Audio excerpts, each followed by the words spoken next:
Time's up, Admiral. Here it comes. Chevron 1, coded. For my ally is the Force, and the powerful ally it is. Life creates it, makes it grow. You No audio, huh? I am a Jedi, like my father before me.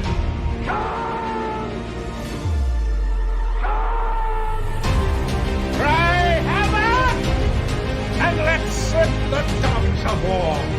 Chevron 2 is coded. Conan, what is best in life? Crush your enemies, see them driven before you, to hear the lamentation of your women. It's all in the reflexes. Paul also said you're heavy into martial arts, Tai Chi and all that killer stuff.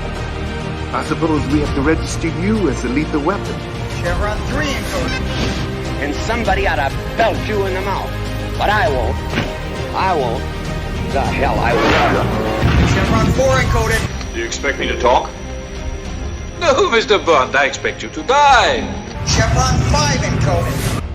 You take the blue pill. The story ends. You wake up in your bed and believe whatever you want to. You take the red pill. You stay in Wonderland. And I show you how deep the rabbit hole goes. Chevron 6 encoded. That's the line you can, monkey boy. Back off, man. I'm a scientist. You shall not pass! I thought I'd die fighting side by side with Al. What about side by side with a friend? A day may come when the courage of men fails, when we forsake our friends and break all bonds of fellowship. But it is not this day.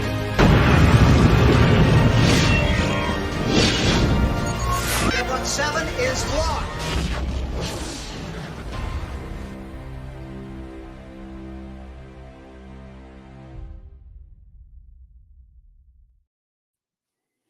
Howdy, y'all. Let me unmute them. We had a little bit of a... Unmute you guys. There we go. All right. There we go. Okay, fine. Yeah, hi. We're here. We are here. We are good to go. No technical difficulties. Well, YouTube does this weird thing. Sometimes between Sharum's YouTube, there's a little bit of weirdness sometimes. Yeah. In terms of it going up. And sometimes we don't think it's going because it doesn't mute us automatically. So I have it like on studio and I'm seeing what's going on. And then sometimes it won't play at all. And we sit here like this. We're watching it, but you're not. Sometimes the video plays in StreamYards only, and sometimes it only plays on YouTube. And so we're here. Welcome to Saturday Night Drive-In, where we sit down and have fun with something for the week. I know. We're allowed to have fun, everybody. You're allowed to come in and enjoy something. And that's what we want to provide that with you. And tonight, as always, enjoyed by Jed. And tonight, Mustang is joining us because, well, we couldn't find anybody else. So, Thanks a lot. Hey, after last night on Dermy's channel, we're still recovering from that. Okay, it was a late stream. What was it? Late 5 year? No, it was 2 my time. It was 2 my time. Just 2 in the morning, but it was insanity. But it was a good time. It was a good time. We had a lot of fun, and we love Dermy, and we look forward to continuing with Ball Busters. Go check it out on a Dermy stream. We had a good time there. He still got it up. Anyway, Jed, how you doing? I am doing great. It's been a bit of a crazy day between watching Hornblower, the movie from my childhood. Nothing exemplifies my childhood more than these Hornblower movies, but also Cocaine Bear. So I don't know how to compare those two movies. So it's a day. It is definitely a day, and it doesn't help that I'm leaving for Florida in a couple hours. So yes, that's why I'm we're already starting tired. Today. I'm already tired. That's why we're starting early. You know what, guys? We're considering keeping it at 6 p.m. going forward Eastern, especially because Jed's going to be moving to this time zone soon, so it'll make it even easier. So we're considering moving it to 6 p.m. Eastern. Let us know if you like that idea. Let us know because we kind of like it too. Anyway, Mustang, you saw Cocaine Bear too, huh? Oh God, yes. Yes. It's gonna make billion. Well, I don't know about that, but we're not here to talk about Cocaine Bear. We're here to talk about the Hornblower series. Jed has been trying to get me to see this for months, and he has now wielded his power as a co-host of Saturday Night Drive-In to make me watch it. And I'm gonna say, make me watch it. That's being a little cruel. It was good. I liked it. And I like the period stuff, especially because I'm right here. I'm definitely into this period because I am a very large fan of this period because I love me my Poldark. So I'm very familiar with this period in history. Oh, hang on. Oh, fuck it. So a lot of great shows from this time period. Oh, yeah. So I like this. This is a good period in history. A lot of interesting stuff, but we'll get into it. So this, to answer Josh Potter, welcome, Josh Potter. This was the first Hornblower I've seen. So right now I have nothing to compare it to, but Jed answered you. So Jed, you like The Wrong War? It's the fourth one. Okay. You get a little bit of a love story. There's 8. There's 8. Okay. There's 8 made within 4 years. When did this come out? This one came out in 1998. 98. Wow, that is a long time ago. Well, I could tell. See, I can tell that it had to be a long time ago because, of course, there are a lot of British actors who I recognize from other series who are much older now. I'm like, oh, okay, you're younger here. This has to be a long time ago. There's a lot of characters in other stuff, from Harry Potter to Doctor Who. Styles, the dude who fought the rats, he is actually the Sycorax from David Tennant's first episode of Doctor Who, the villain of that one. Yeah, and he's also he's in Poldark too. Poldark season 3. He's in Poldark season 3. Which takes place during this exact period during the war. Yeah. You definitely couldn't make these movies in the modern day. More so the sequels. This one doesn't do it to the same degree, but there is a lot of French racism in these movies. Oh, there's a lot. They call them frogs all the time. I love it. Hey, it's topical. That's very topical. And it's an all-white cast, so yeah, that's definitely couldn't be made these days. That's a sin in February.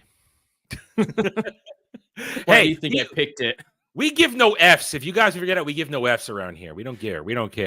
Mustang, was this your first time seeing it?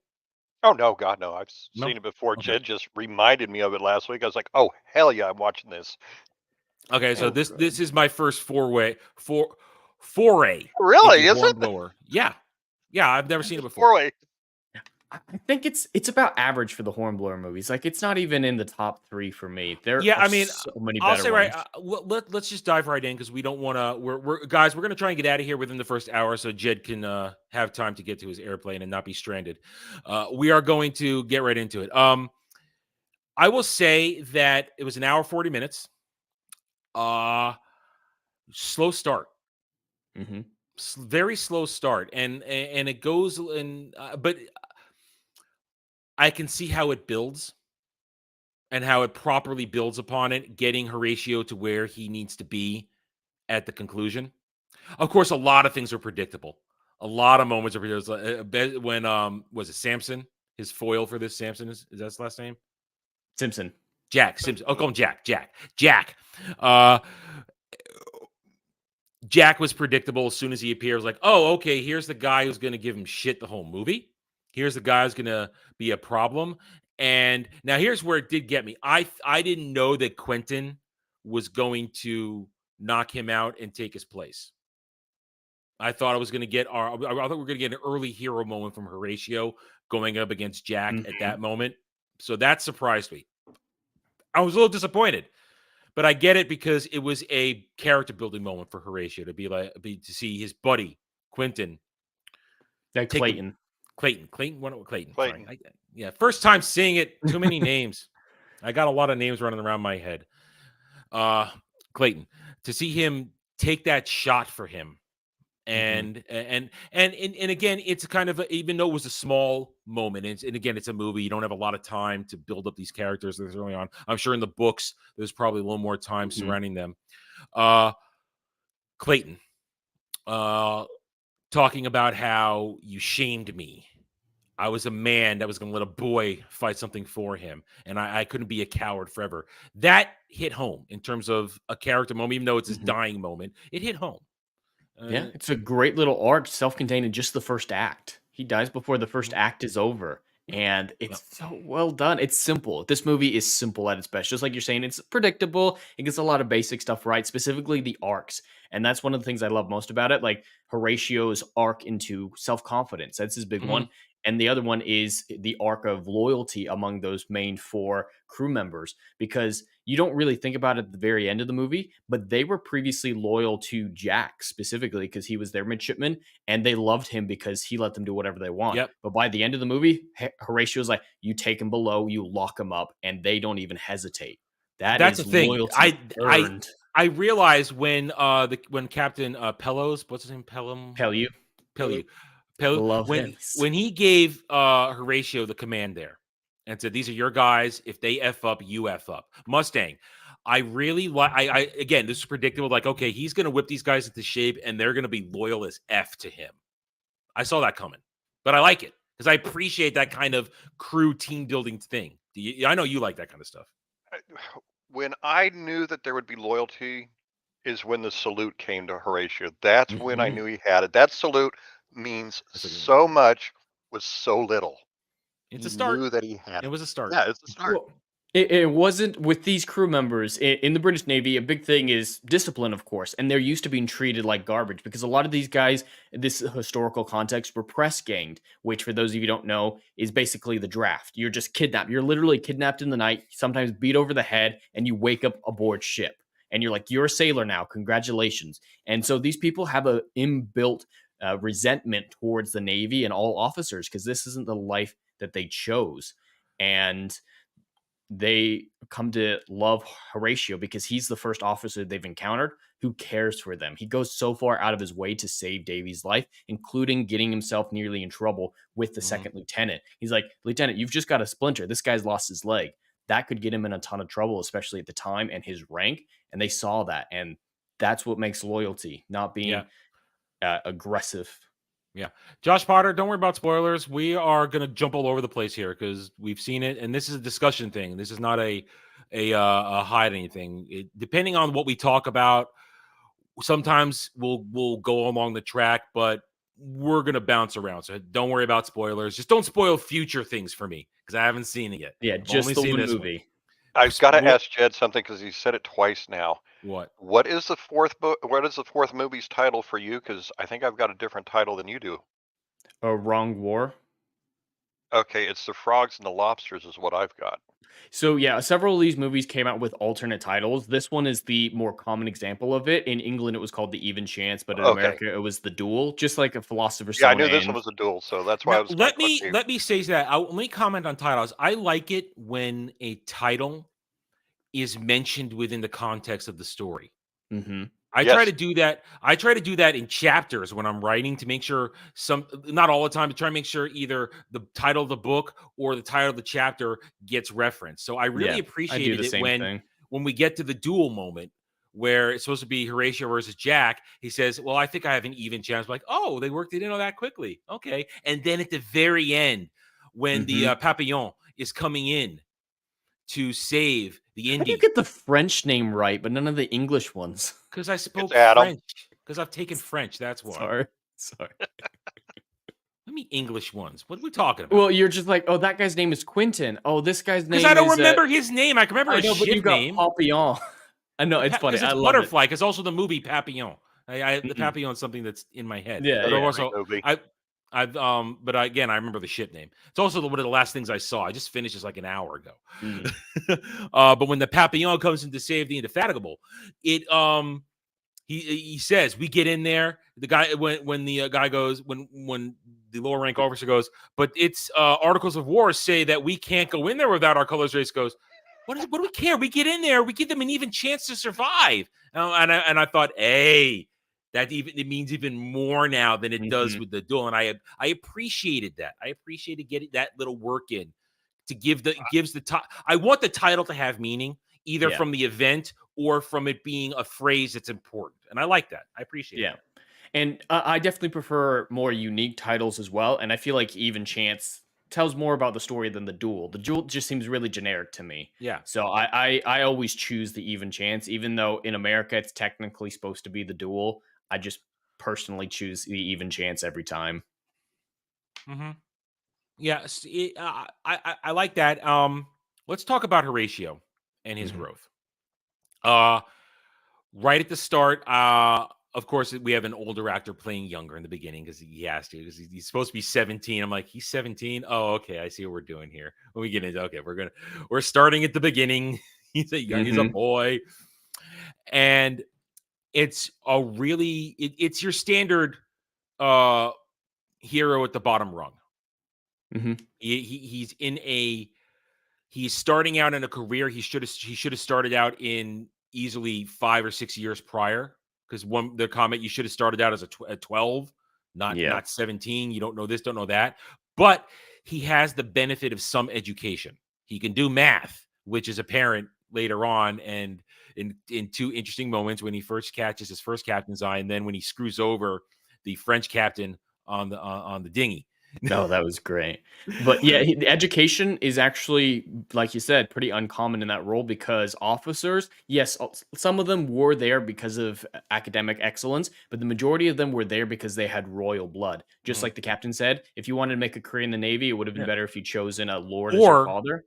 At the time, if you were an English gentleman and had a house that maybe wasn't noble, but it was part of the aristocracy and dated back a long time, that's when you get your education. Like Poldark is a great example of in this series of, it's all about English gentlemen. These aren't the families in this one. They're not noble blood. They're not related to dukes and barons and counts. But if you're an English gentleman, and Horatio is clearly in that class of gentlemen because his father was a doctor, so of course there's a certain level of gentlemanly. Not quite. No. His father was a lowly physician. Like, it's a miracle. Lowly physician. Oh. They talk about it more in the books, so it's kind of the movie just didn't need to talk about it. But yeah, he is from a very low class family. Like, it's a miracle he got any education at all. But it's still kind of, I think, within the gentleman section of the aristocracy, because you can be an English gentleman and be in a very low class family.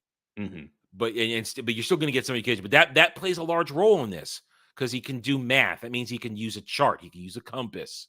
He can do all that kind of stuff. And it first leads him to, when he first embarrasses Jack, when the captain on the first ship is giving them all the test, and he's the only one pass. And I love that line. What was it? You must feel. We must rejoice, because it seems like the long lost origins of the Nile have finally found, because as far as I can tell, Mr. Simpson, your ship has round up in Central Africa. That was good. And then at the end of it, he goes, you've distinguished yourself amongst these morons. You've distinguished, feel good, Mr. Horatio, because Mr. Hornblower, you have distinguished yourself amongst these idiots. Basically what he said. I like that. That's an example of one of my favorite parts about this movie, is the dialogue is so strong and so unique, so culturally and classically relevant. It feels right, and it's unique. And everything has multiple meanings. Like, the dialogue is definitely what I think, from a writing perspective, is the strongest thing. Like you said, the plot, character development, really basic, but the dialogue is top tier. Everything means something. There's no pointless lines, and I love it. And they're all. It's just, like I said, slow moving in the meaning. I mean, the first act is. It's basically first 40 minutes until until the war begins. Basically, for me, felt slow, because you're going on lines, and I kept thinking, oh, come on, Horatio, do something bold. And then he tries to do something bold with a duel, but then Clayton takes that from him. Of course, that might have gotten him killed, because he didn't know what he was doing yet. But when the war gets going, he levels up naturally in the environment of it.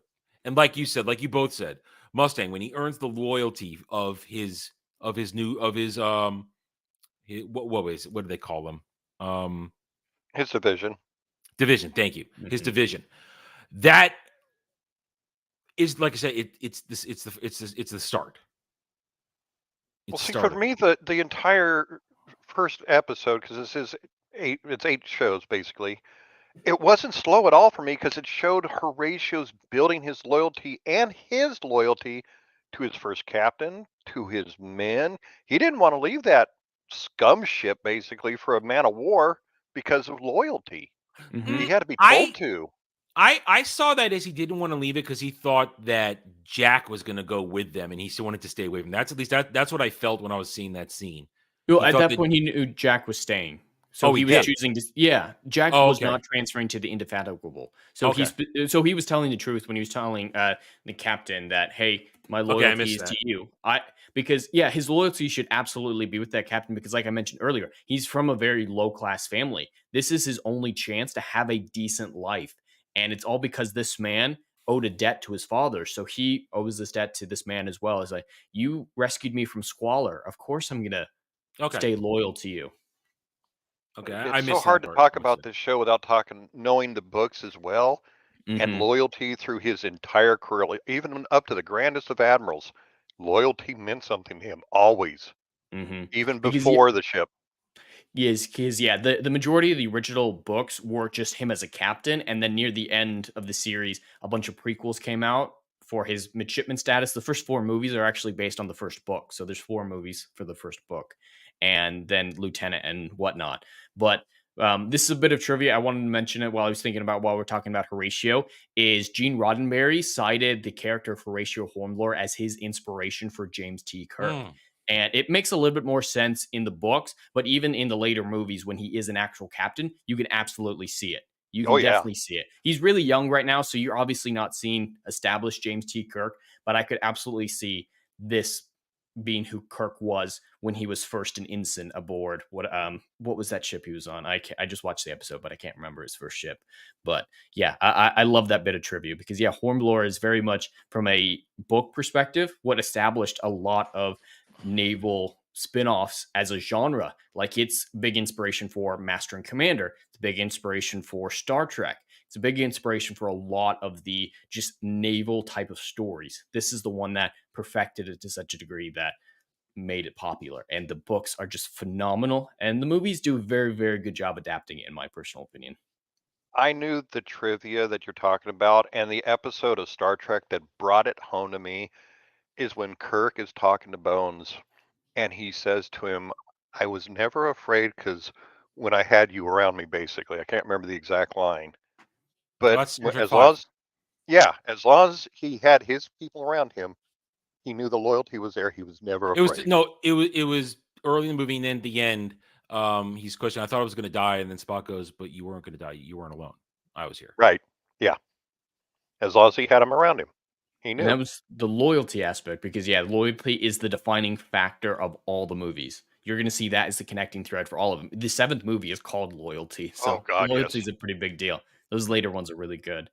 But it's it's a little bit hard. Like, yeah, the first act is very slow, like you're talking about it, but it needs to get that setup done and get that Hmm. relationship built, that loyalty built, because a lot of that loyalty carries all the way to the last movie. Hmm. Like, a Yeah, I lot of mean, these characters stick and when around. I say slow, I don't mean bad slow. It's just Yeah, it's no, I understand. the setting up of the pieces. I can see it, but I just clearly it's the first time they're doing it is as the show or the Mhm. movies, Right. so Yep. they don't have a rhythm for anything yet. So it feels a little clunky to me as they're getting revved up. But by the middle, you could feel they got the rhythm now that they're not being forced to. Now that the guy playing Horatio is not being forced to be a young boy, but more of a boy ascending into manhood or at least confidence in himself.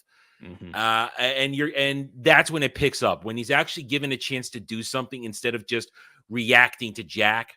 I think that's why I feel so because it's reacting to Jack, and I'm thinking, I'm questioning myself. Why is everybody just bending the knee to this asshole? Somebody stand up to this guy. He doesn't hold a real senior rank. Why doing this? And of course, Jack says it. I know all their dirty little secrets, this and that. But I'm just thinking, Well, he did. When he attained power, he did have a rank above it. So I don't know how if you know very well how the rank structure worked at the time. They explained it not more in back then, no. the later movies. Is there was a very unique structure where in between midshipman and lieutenant there was an intermediary position. The captain could appoint a midshipman to acting lieutenant, but you'd still have to go past some courses to be an actual lieutenant. And he was an I acting mean, lieutenant. he got rejected though when we first Right. introduced him. So when he blackmailed all of them, he was an acting lieutenant and he was their superior, legitimately like captain made him an acting lieutenant. He is equivalently a lieutenant. He is in charge of us. But when he came back, he had the blackmail, so he didn't need the acting lieutenant status to maintain control. So they just all bent over because of whatever that was, whatever he had on him. And then you know, Horatio does try to fight back. He headbutts him, but he's a boy. He hasn't been in the fight yet, so he just beats the crap out of him. I don't know why, but as a kid, after he gets those first couple hits, you know, he turns and he like spits up on that. I saw that blob on the countertop. That always grossed the hell out of me as a kid. That really, I watched this movie when I was like 5. I don't know why we watched it, but I watched it really young, and every time I watched it, I'd have to close my eyes at that point. I have no idea. I have no idea. It's a pretty visceral moment there to see that glob of spit blood on the countertop. I mean, I caught it too. It was like, I just like, oh, there it is, bloody. All right. It doesn't look right. It's a little pink. It's weird. There are some definite technical issues with this movie, especially with the fight choreography. I won't deny that. And like when he gets shot on the head, that looks all sorts of jank. Yeah. Also, the thing is this though. Now I've seen enough period pieces when they do a pistol duel. Is that standing face to face and then raising that's not how I've always seen it done. Usually it's back to back, you pace and you stay back to back, and then when they say fire, you both turn around. That's part of the dual aspect of it, is you both turn around and then you both take that shot, not just standing eye to eye and waiting until fire. That's the Hollywood aspect. What you're talking about, the true aspect, is exactly what you just saw, because that's how they do it. Okay. Okay. Yeah, I've seen it more commonly done, like Hornblower does it. Okay. Never mind. Fine. I'm ignorant. You're facing down your enemy. I'm ignorant. Okay. There is a reason for that. There is a reason why it became Hollywood popular, because it wasn't, you know, historically accurate. They didn't care about it. But the most famous image of a duel comes from Alexander Hamilton's duel with Aaron Burr. And in that duel, in that image, the painting of it, the type of 2D artistry that was done made it so that the characters had to be sideways. And so just that fluid motion made the painting look better. It's not historically accurate, but they had to be standing sideways for the painter to actually draw it instead of facing each other as they would be. So people assume that meant turn and fire. And that painting's the one responsible for Hollywood's inaccuracy. And I got to give something to Captain Tudelu in this one. Holding a flintlock musket with cheek on stock, aiming down the barrel, not turning your cheek when he did that. I don't know if the actor knows better or if he's just got balls of steel. I fire flintlocks. My head's turning when I fire one of those. You don't look down a flintlock when it goes off, because you will get eye burns. Okay. I've never fired a flintlock. Well, in all my firearms experience, I've never fired a flintlock, so I would not know that. Well, a lot of the discharge happens at the hammer rather than at the end of the barrel. Yeah, that pan's going to throw a lot of sparks off. Well, that brings to the point. Well, it's still an insane shot. That's the bigger deal. The conclusion of Jack. I mean, I knew there was going to come a point where Horatio was going to have to face off against Jack, and Jack tries to kill him a couple of times in this, or at least the one real attempt, but then the other thinking attempt. And I was surprised the way it went, yet not surprised, if that makes any sense. I was surprised that it happened in another duel the way it did. I kind of thought it was going to end up, there'd be chaos of a battle going on, and they'd end up locked in a fight, and that's how Horatio would get the job done. But no, we went back to the traditional duel. And then, of course, I'm not surprised that Jack cheats and fires before it. But then I'm not surprised yet. Here's where I'm not surprised that Horatio didn't point blank murder him. I'm not surprised that, because it's bad form to just point blank shoot him like that. I was surprised when Jack grabs the knife and he's going to try and gank Horatio when he's not looking, and that the captain's the one that kills him. That did surprise me, because I thought, someone's going to warn Horatio. He's going to spin around, do something heroic, even with the hurt shoulder, and get this satisfying kill himself. But no, the captain does it. But I understand the storytelling reasons for it. I get it. I like, and think it was more satisfying that the captain did it. He dispensed justice. It is his duty. Yeah, I mean that's why I get it from the storytelling perspective that he was Mhm. displaying to the justice, and it's also solidifying that the captain is a good and honorable man, and Mhm. that and again he does behave, he acts upon the actions of a man, not what they say. So I Jack, appreciate that. I appreciate that that's a development of that character Mhm. right there, and that it washes away the earlier belief that he thought Horatio was a coward for having Clayton, well, for Clayton having taken that original duel, Mhm. but instead of but Horatio had no control of that because Clayton knocked him out. But he never told anybody that. But I appreciate that that kind of brings that to a little bit of a wrap up there, so that now in terms of honor, we're all on even footing at this point. Mhm. Yeah. No. Jack would have been taken back to the ship under British law at the time and would have been hung. Mhm. He was a dead man no matter how he looked at it. He didn't care. That's why he grabbed the knife. He knew he was dead because Horatio giving it up, the captain still had to dispense justice for him trying to kill Horatio. He would have hung him on ship. And at the Well, same he time, fired first. the captain, Yeah, we and he now fired know that first. the captain was the captain was watching all the time, so he saw that Jack cheated. Well, So and something the reason duels are a thing is because at the time, as they're very very religious, as we saw that they were at like the burial at sea, duels were their way of saying God chose the truth. yeah, Uh-huh. And so if Clayton was able to kill him with that cheat shot, the law would have stated, "Hey, God decided," and he would have been fine if he had actually killed Horatio with that cheating shot. But the fact that he missed, he was a dead man at that point by Yeah, British law at the time. So it didn't exactly like Mustang said. It did not matter what happened after that. He was it going to go was. get. It's So he just so wanted his good revenge. how they handle it. It's just so good. yeah, and And and like you said, the dialogue it's an excellent line. I'm here to dispense justice. mhm. Well, I and dig that. Yeah. the classic hero's journey is very evident here, especially with the mentor relationship, and it sets it up more for the sequels. But I absolutely adore the dynamic between Captain Pellew and Horatio. Their relationship, the mentor status, and in killing Jack, that's Captain Pellew placing value on Horatio's uh, service. And you see it develop so much over the course of the next movies. And that relationship is really one of the main hearts of the entire series is Captain Pellew, this wise old man, sees this young 17-year-old kid and said, man, he might be the best of us someday. It's Oh, but very, very well done. I, And it's set up well. No, go ahead, Mustang. Go ahead. oh, I don't want to spoil it, but I got to at the end.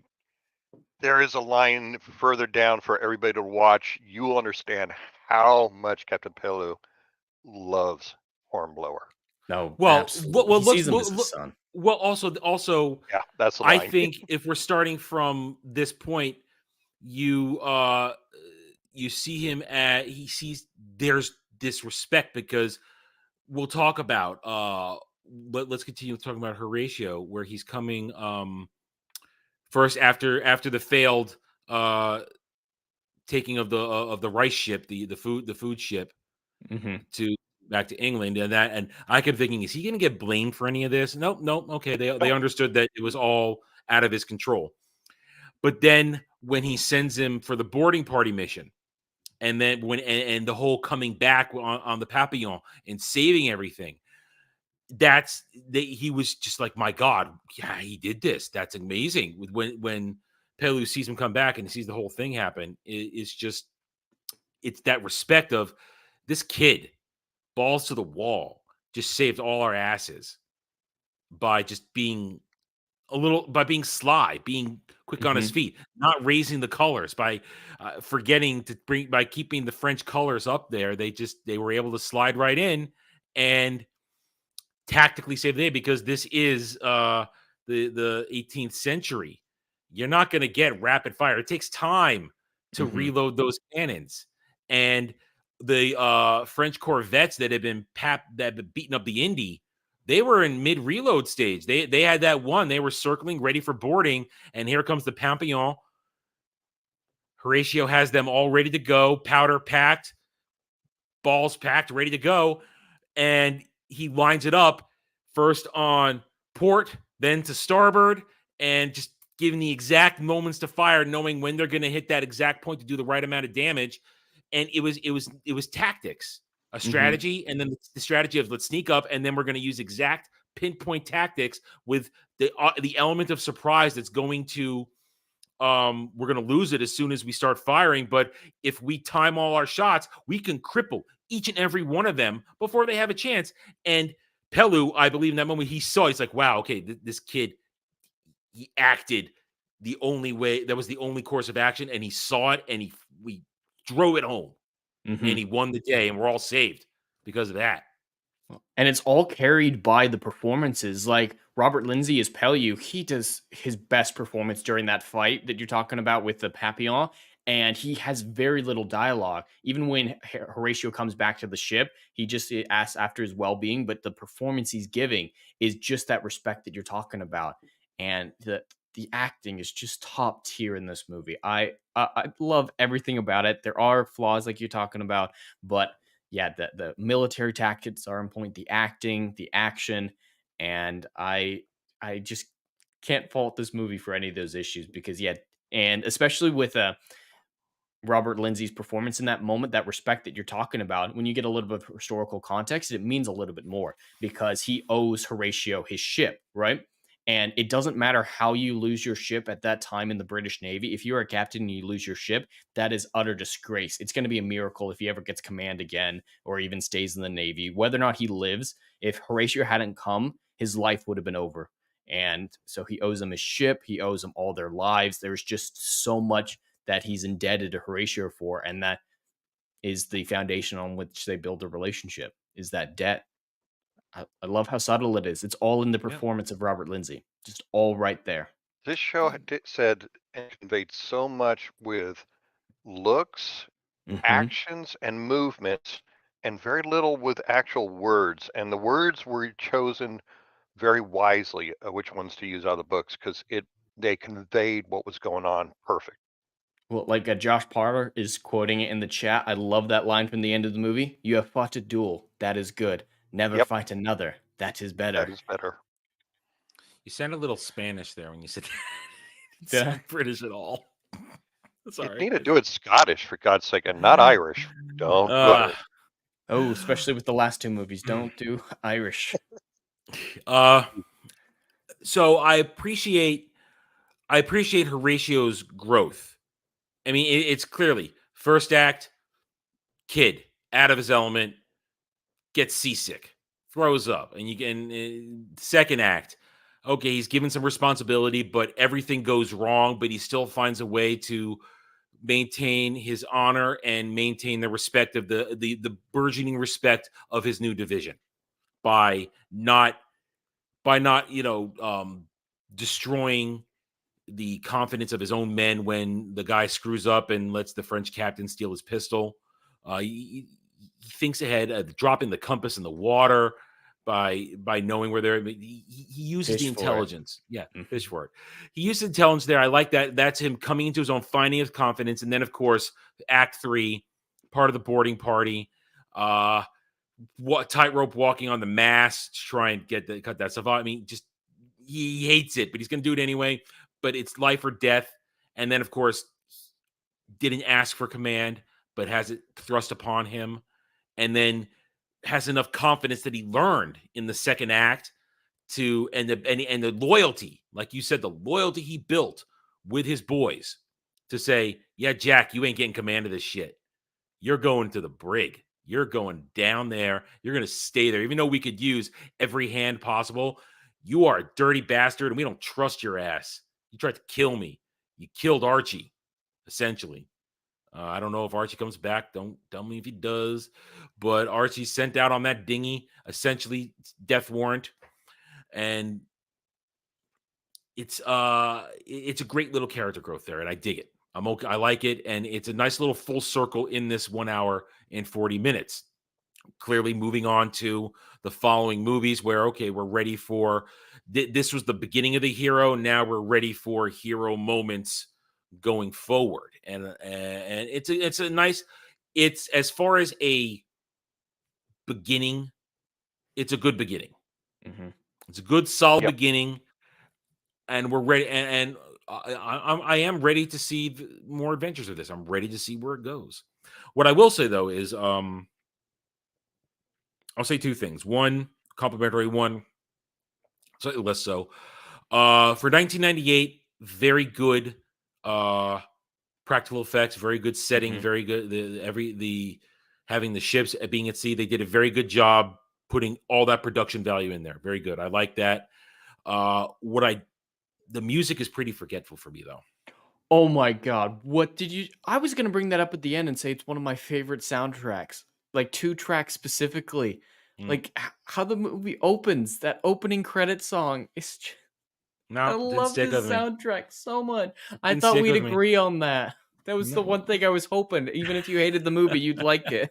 God, No, I love the soundtrack. I can't remember. I mean, it's been about 2 hours since I finished watching now. I don't remember any of the soundtrack. None of it stuck with me. I'm with None of it Adam. The Horatio soundtrack was Heat. just there. The Horatio theme that's in all 8 movies is one that I can hum at any time, any place. Well, It's maybe always in after my all head. 8 movies, it'll be there. But as far as movie 1, it's not there. You could put a knife to my throat, and I wouldn't be able to. I couldn't hum a note right now. Couldn't It's hum a so note. upbeat. It's got some drums, like military drums in it. I didn't say it was bad. I just don't remember it. It hasn't stuck with me. At the moment, with just one movie under my belt, it's not memorable for me. That's all I'm saying. I'm not saying it's bad. It's just if I hear, I didn't find myself hating it when I heard it. It's just it didn't stick with me, and therefore, I'm not getting. It's not getting that music bump from me at the moment, as I would usually do in my score. The music bump is it's +0 at this point because it wasn't bad, but it didn't land with me initially. But other than that, I appreciate. But they got a lot of the things right: the looks, the feels, the environment, and the fact that I appreciate. It's like, hey, let's have the Frenchman speaking French and not everybody speaking English. let's not do that. Yeah. Well, there's a little bit of a thing with the French language specifically that is kind of like a neat thing for the future movies. Not a big deal, but after he has so many troubles with that, the Maria Gallant crew, the rice boat crew, speaking French and him not understanding it, planning a mutiny against him, language the barrier. overtake. Yeah, the language barrier creates so many problems for him in this movie that he is fluent in the next one. He has French down because he noticed it was a problem, so he dedicated himself and fixed that problem so it would never happen again. I love that little. No one there's no hanging a lantern on it. Just the next movie, he knows French, and you can just infer based on his character, and I love it. Well, I could experience. Well, if you're given more command and you're fighting a war against the French, it would make sense to learn the language of the enemy, especially like you said, you build off that one situation. Yeah, he was quick enough and smart enough to realize that between tone and inflection that the crew was turning on the fat captain. But it would have been better if he could have understood what they were saying. And a French accent does sound Swedish or Swiss. Okay. I'm no comment. I don't even know. Oh, Jed should understand what I'm saying. Serious? Oh. No. Okay. Yeah, it's a movie 7. Movie 7. You're actually referring to something specifically. All right, stop right there. Stop right there. Just stop right there. I thought you were just saying it generally, like these accents sound similar. Because this movie is so good in so many different areas, and I was like, it got as soon as I was thinking, you go talking about the French, I'm like, yeah, it does sound Swedish. All right. Do you guys want to say anything else about this as we wrap up here? Well, I do want to add in the flaws of the movie. The biggest ones that I saw from the story is coincidences are quite an issue, and that's a big thing with all the movies. In fact, is it's a major coincidence that they just happen to wander into the Indefatigable's hunting ground to be picked up again when they're in their dinghy. That is pretty coincidental that they get found in the vast ocean, and it's very coincidental that in the final fight with the Papillon, that they just happen to be keeping a bunch of barrels of gunpowder in the captain's quarters. I'm going to question the first one. I wouldn't call it because this is these battles are taking place largely along the English Channel in this time, and it's only going to go a little bit into the Atlantic. So to me, it wasn't that far-fetched that since they had just left, they hadn't gone very far in the captured ship, that this is still the Indefatigable's territory of hunt. The entire British Navy is deployed. That's a lot of ships. Further. They set it up when he threw the compass overboard. He had that line where he told his men, yeah, we weren't heading northwest, we were heading due north. So when he turned the boat around, we're heading south, which is heading directly back into the hunting grounds of the Indefatigable. Yeah. He knew where he was going. Based on that, actually, because of where they started, they were supposed to be heading northwest. So if they had been heading northwest, which they initially started at, going southeast would have gotten them back to the Indefatigable. Well, I still don't think it's no, because if you're looking at it the way he laid it out to his men, northwest would take you to England. He knows the hunting ground is southeast. He was heading due north, so he paralleled the course. He made a very clean point of telling his men, we're paralleling the coast. Yeah, right. He did say that. I just find it with just how big the ocean is but they're not necessarily in the ocean at this point. They're mainly in the channel. They're in the channel. There's the entire British fleet. It's a minor coincidence, but I do recognize it as a coincidence. And there's some worse ones later on. Specifically, the third movie has a really, really big one that's kind of pivotal to the whole story. And the other one's pretty minor, is that they just happen to be carrying gunpowder in the captain's quarters of that one ship that he blows up that like makes a shockwave, and they're all just like, those poor What if it devils. might have been below? Yeah, it was in the gun ports were second deck. Well, he blew out the captain's quarters windows, and that's where that cannonball could have kept going below deck and hit it. It would have blown up to out of the ports on the main deck. It only blew out backwards through the glass. And see, I took that as the shot down the secondary deck, which would so did blow the deck out. Be like I saw that was that it just a secondary explosion from within, and then that. I mean, I'll give you the second one as maybe, but I feel like it's less not of a big deal. It's more a cool factor, and it's a very cool factor. But as far as the first one, I don't see that as much coincidence. I feel like that it's legitimate that they were still within the Indefatigable's range from what went on there. I wasn't at all taken out by that. Moving. No, it didn't take me out either. Yeah. No, absolutely. I felt it was legitimate. I didn't question it at all. I was okay with it. The funny thing is, it's a call forward in time because HMS Hood blew up that way. Basically, when the Bismarck hit it, you had that big giant explosion, and I think they were trying to kind of capture that moment of the Hood blowing up, because later we do have Admiral Hood. That is an admiral in the British Navy later on, so I think they were maybe trying to tie everything together, because I've seen some areas even in this first episode, we're tying this into way future events beyond the Hornblower books and series. Yeah. Well, Mustang, it is, they are movies. They were retroactively changed to television shows. They were made as movies, though. Yeah. No, I'm just saying, I'm seeing where they're trying to. Yeah, and they're taking historical context from different decades for just nods. Yeah, or century in this case. Yeah. Do we have anything else you want to comment on? Because we've done it in the amount of time we're trying to keep this done. I think we've covered pretty well the major points of this. I mean, focusing on Horatio pretty much gets us all the way there with this, because he's pretty much in every scene. It's only like maybe 3 instances where he's not there. And if he's not there, it's because he was pivotal to not be there, or he's on his way to being in the scene. So that said, let's see. I guess I'll give my score first, since it was Jed's week. Jed goes last, no influence in there.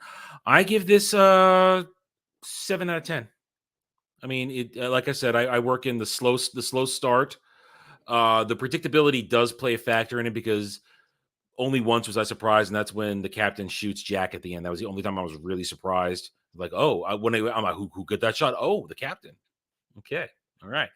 But in terms of entertainment factor, it was entertaining, hour and 40 minutes, and I am inclined to continue with the franchise now. I'm not deterred. I wasn't bored. I didn't feel like it was a chore, and like you said, the acting was good, the story was good. And I like that time period. There's a lot. I'm familiar with the time period, so I'm very comfortable in the setting. So 7 out of 10 for me. Mustang, what is your score? Let me get this. Taking into account the era this was made, as close to the books as they could, I'm giving this one about an 8.5. It was really good. There are some flaws, but all in all, I was glad he reminded me of it. It had been years since I'd seen it, and I was glad to watch the whole thing again. Okay, you said 8.5 out of 10. All right, Jed. Well, with a movie like this, I think it's really important to remember achieving goals. Like, it's not pretentious. It's not trying to be anything more than it is, and it really does a great job at accomplishing what it wants to be. It's not. It knows it's a simple story and just focuses on being that. And I think that does help me get over the fact that it is a very, very simple plot. And this is my childhood. So subjectively, I want to give this a 10 out of 10. But of course, I'm not going to do that because it's hard. But I'd probably give this a 7 as well, considering there are some flaws. It's technical issues that could have been fixed, especially when comparison to they got it right sometimes and they got it wrong other times. But yeah, I would match Adam's score on this overall. As much as my subjective mind loves this movie, could watch it all day, every day. Now, does your objectivity at all affect the fact that you are influenced by the fact that you've seen all the other 6 and that you have a scaling of what's your favorite and what isn't? Are you comparing them to are you comparing this to the future movies right now? Like when I gave my Lethal Weapon score, I couldn't help but know where I'm going and feel where it's going to land on me. I don't think I am. I hope I'm not. That's not what I'm endeavoring to do. But yeah, this is pretty average for a Hornblower movie. The fourth one I think would be an 8.5 or 9. We'll see when we get there. No, as Daja, I don't even know what that is. It's Sean Bean basically making an army version of this show. Oh, or this series. Well, Sean Bean's went over a 20-year span too. Mm-hmm. Well, somebody these were only a 5-year span. All 8 movies from 98 to 2003. Mm-hmm. I just want a Johan Griffith, the only Mr. Fantastic that'll ever be good. I knew somehow you were going to work that into the discussion tonight. I knew it was going to happen. Yep. I didn't know how or when, but I knew it was going to happen. I knew it. I felt it coming. Okay. I mean, he is Mr. Fantastic, and his name is insane. Johan Griffith. All right, and with that, we are done just under the hour mark so that Jed can jet on down to Florida without a problem. At the moment, I'm about 50-50 that there'll be an episode of Saturday Night Driving next weekend, simply because I have stuff I got to do next Saturday, and it may entail me getting home later and being able to properly set up the show and be ready for it. So that's not because Jed's not going to be here, because Jed will be here, or we don't have any guests lined up yet, which we don't, because I haven't even chosen a movie yet. So I'll let you guys know by Wednesday whether or not there'll be a show. I'll have a feel, hopefully by then, how long what's going to go on Saturday is going to take. So stay tuned. And I haven't even chosen a movie yet, like I said, so it's not a big deal. But I want to thank both Jed and Mustang for being here, as always, whether Mustang's in the chat or with us, and Jed as as my current only co-host on this show. Thank you for being here, Jed. Other than that, some of you coming in late, we're happy to have you here. Enjoy the rest of it on the rewatch. This will remain up on the remain live for a couple days, and then it'll be on the playlist with all the other Saturday Night Drive-In shows. You can check them on the playlist and playlist section. Watch them all. Join us every week. And we're seriously considering moving this to 6 p.m. It feels better like this. I don't feel as rushed. I don't feel as though I'm going to lose the evening. It also gives us opportunities to do other stuff in the evening as well, if we so choose, like maybe a gaming stream, which might happen tonight. I don't know. But, once again, thanks, chat. We love you. Again, we're always happy to have you here. We're always happy to hear your input. We love it when you guys are just chatting it up while we're talking, because this, of course, is more of a discussion show. And when you guys want to interact with us, it's usually towards the end here, like we are now. We don't want to break the streams, the flow of the conversation. So we appreciate you hanging out. And we hope that you join us next week and in future things. And we'll see you guys around. So until then, take it easy, everybody. Have a good night or day wherever you may be. Good night, guys. Chevron 1, loaded. For my ally is the Force, and the powerful ally it is. Life creates it, makes it grow. You failed, Your Highness. I am a Jedi. like my father before me.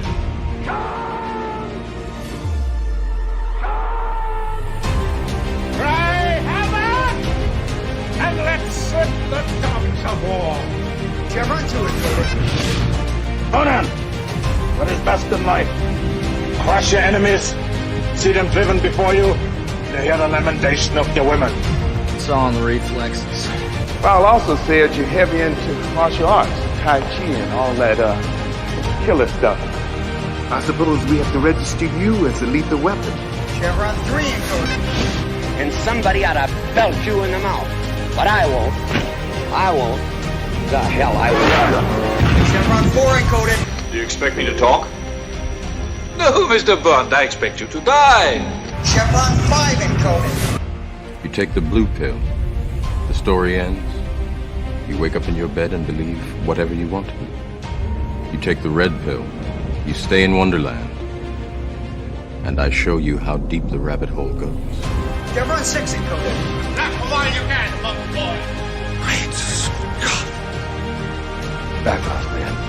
I'm a scientist. You shall not pass! I thought I'd die fighting side by side with Al. What about side by side with a friend? A day may come when the courage of men fails, when we forsake our friends and break all bonds of fellowship. But it is not this day.